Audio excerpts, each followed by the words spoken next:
Improving stroke length is a key aspect of improving performance over time. However, simply telling swimmers to get longer doesn't necessarily work, and constantly counting stroke counts can be monotonous for some swimmers. And while tempo trainers are typically associated with stroke rate work, in this video, I'm going to show you how you can use tempo trainers to actually help your swimmers learn to get longer while swimming really fast. And the more length they can create at speed, the faster they're going to go. Hi everyone, Andrew here, helping you help your swimmers get faster. We're going to talk about one of my favorite ways to build skill at speed, which is using a tempo trainer. Let's dive in. Stroke length equals speed, so long-term progress in swimming is usually associated with improvements in stroke length. Swimmers can generally only move their arms so fast, but if they can improve their skills, they can improve their stroke length, and there's a lot more opportunity to improve skill than there is to simply move the arms faster. While improving stroke length in general is good, improving length at speed is what really matters because swimmers have to stay long when they're swimming fast, and if they can do that, they're going to swim even faster.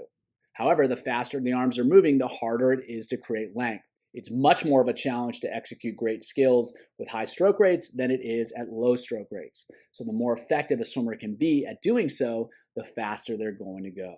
And at the end of the day, what we're really trying to accomplish is swimming really long at really high stroke rates, and if swimmers can do both, they're going to go fast.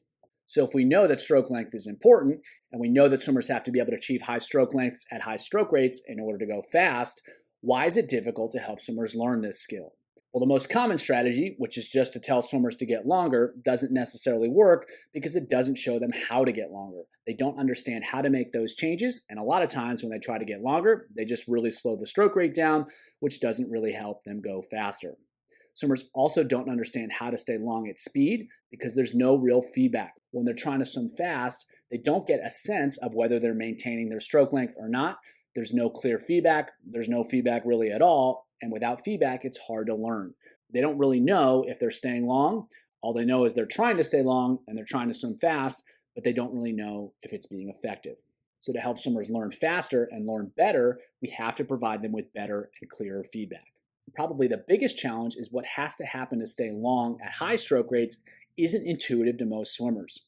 They don't understand how to make those adjustments and they don't understand how to make it happen. The instinct for them is always to rely on rate, and what ends up happening is they achieve higher and higher rates, but they sacrifice stroke length in order to do that. The real difficulty is that it's not just about being aggressive, it's about being aggressive and patient, but doing so in the right places. If they're aggressive in the wrong place and they're patient in the wrong place, they're going to swim really slow. But if they're aggressive in the right place and patient in the right place, they're going to swim really fast. But just like telling a swimmer to get longer doesn't work, it's hard to explain these concepts to swimmers. They really have to be put in positions where they can feel and explore these skills in order to figure out how to make them happen consistently and reliably.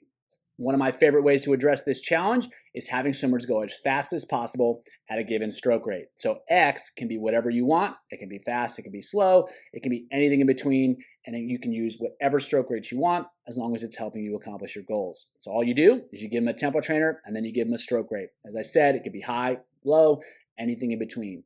Then you're going to have them go as fast as possible at that stroke rate. They're trying to create as much speed as they can, but they're limited in how fast they can move their arms by whatever stroke rate you give them. So lower stroke rates are going to allow for more length, and higher stroke rates are going to allow for a little bit more speed. It's just a relative emphasis. Both are valuable. It just depends on what you want to accomplish with a given set, with a given activity. What's great about this strategy is the only way they can go faster is to get longer. And so over time, length and speed improve. So by locking them in with that stroke rate, you're working at whatever stroke rate you want. And if they're trying to find speed, they have to get longer in order to achieve that speed. They can't move the arms faster, so the only way to go faster is to get longer. It's a really simple and effective way to help swimmers explore, help them figure out how to create length and speed at the same time. And while it's a really powerful strategy, how it's implemented is going to determine how effective it is at improving swimmers' skills. So to make it even more effective, you want to use a range of stroke rates. Again, high stroke rates, low stroke rates, everything in between. You want to vary the stroke rates within a set, help them figure out how to be able to switch stroke rates and still create a lot of speed, regardless of the situation. You can use this strategy with resistance. You can use it with fins. You can use it with different hand postures like closed fists or OK signs or different paddles. You can isolate the arms when you do it, Put a pull buoy in, you can use it with drills, and you can combine these strategies in any way you want. When you challenge swimmers to create length and speed in a lot of different contexts, they're going to get better at the overall skill. They're going to have a lot more control. They're going to be able to execute, and they're going to figure out what they need to do in order to create length and speed at the same time. And so variation, variety, variability, these are all your friend here. You want to focus more on the area where they need to perform, but you want to use the other options in order to create more effective learning and a more effective skill set. Here are 3 simple sets that you can use a tempo trainer with to help swimmers improve their stroke length at speed. So first set, they're going to go 325s breaststroke as fast as possible at 1.60 seconds per cycle. And then each set of 3, they're going to step it down by 1/10 of a second. They should be going faster as they get more stroke rate back. However, if they're not, you know that they're losing stroke length at some point. So it's a great way to challenge swimmers to create speed at a lot of different stroke rates, and they're going to have to create length at a lot of different stroke rates as well.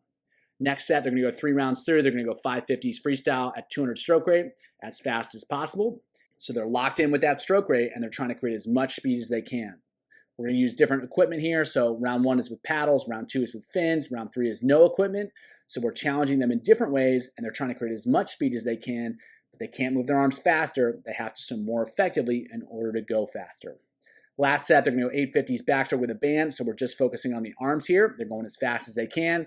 The odds are at 1.50 seconds per cycle. Evens are at 1.20 seconds per cycle. So they're alternating between faster and slower, and they're trying to create as much speed as they can at each stroke rate. They're trying to make the adjustments and find ways to create more length at both stroke rates and more speed at both stroke rates. So if you're looking for length at speed, and you should be if you want your swimmers to go faster, this is a really powerful way to get the job done. If you want to learn more about how to use stroke rates to improve both skill and speed, check out the video below.